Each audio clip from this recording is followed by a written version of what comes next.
Hello and welcome to Freedom Watch, your daily dose of raw liberty, streaming online at foxnews.com. I'm your host, Judge Andrew Napolitano, here defending freedom, defending your natural rights, and defending your right to have a government that stays within the confines of the Constitution.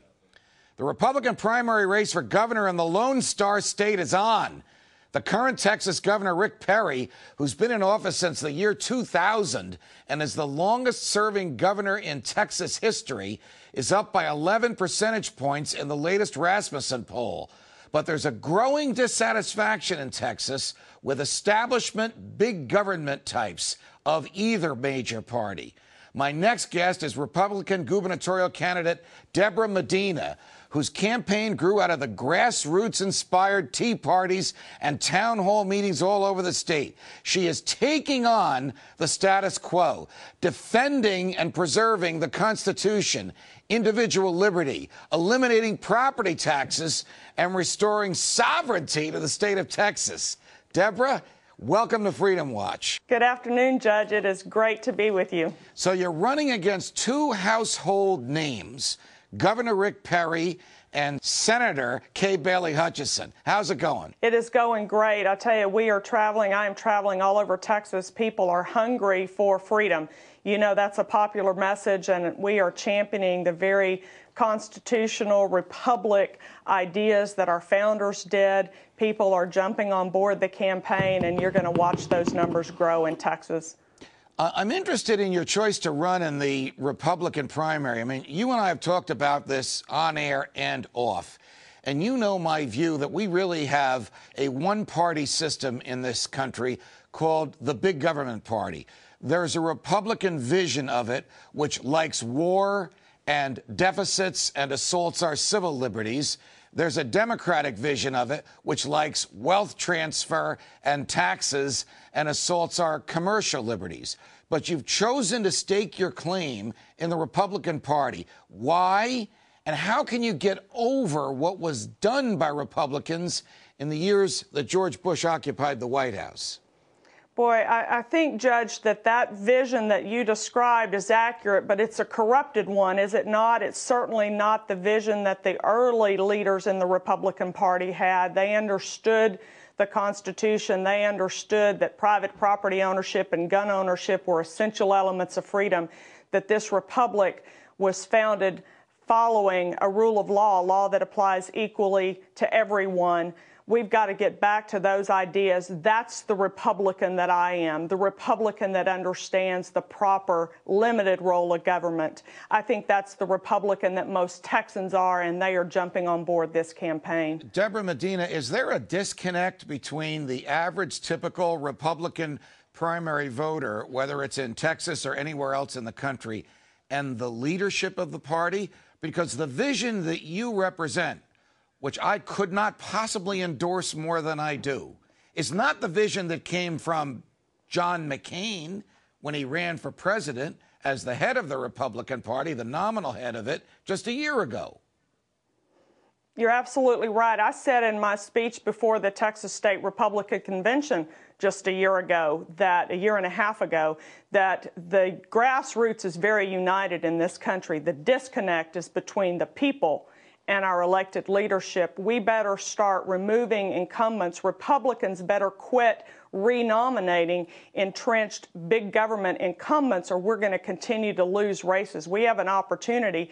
People ask me, can you win? I said, can Rick Perry win next November? Because I'm not sure he can.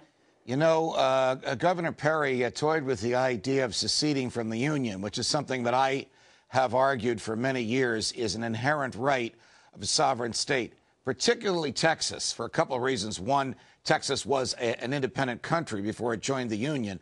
And two, there actually is an agreement between the Congress and the then legislature of Texas providing for this secession.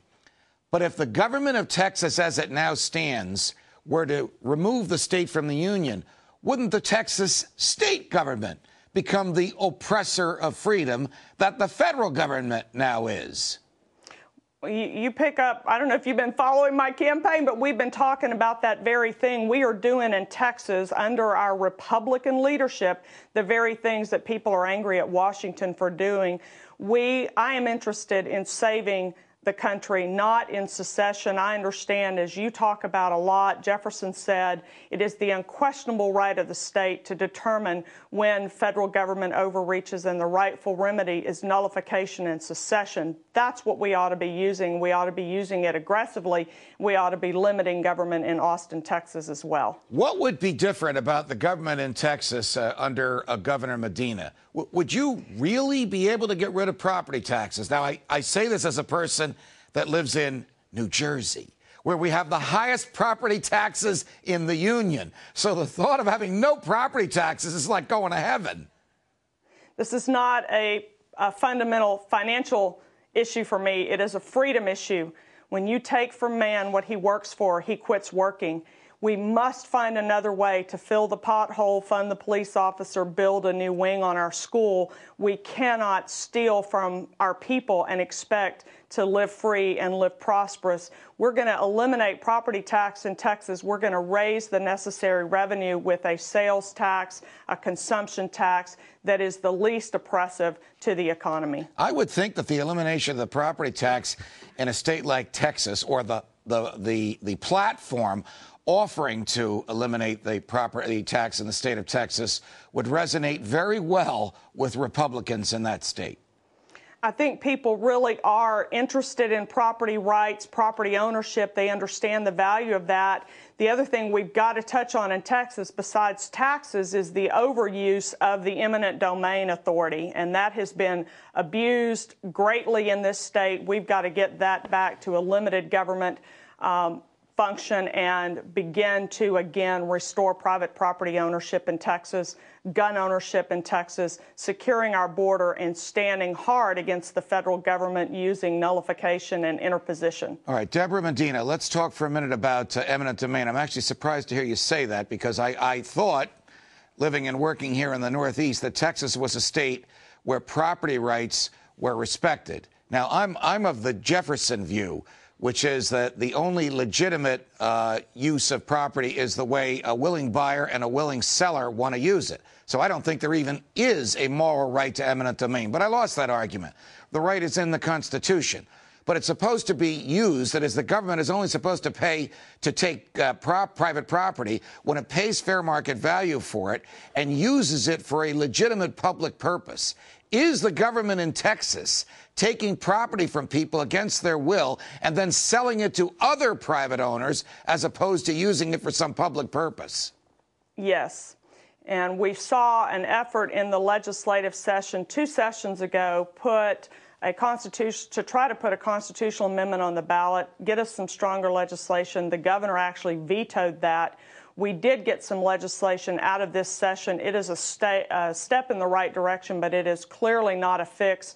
Kelo hurt all of the country, and it is hurting Texas. We've seen that authority misused and abused by all levels of government entity in the state of Texas, the state as well as counties, cities, and municipal governments. The Kelo to which you refer is the Supreme Court's abominable, hateful Kelo decision, in which it said that, yes, a government can take private property and sell it to another private owner, as long as that will produce higher tax revenues, as if that's some kind of a benefit. It's not going to lower taxes.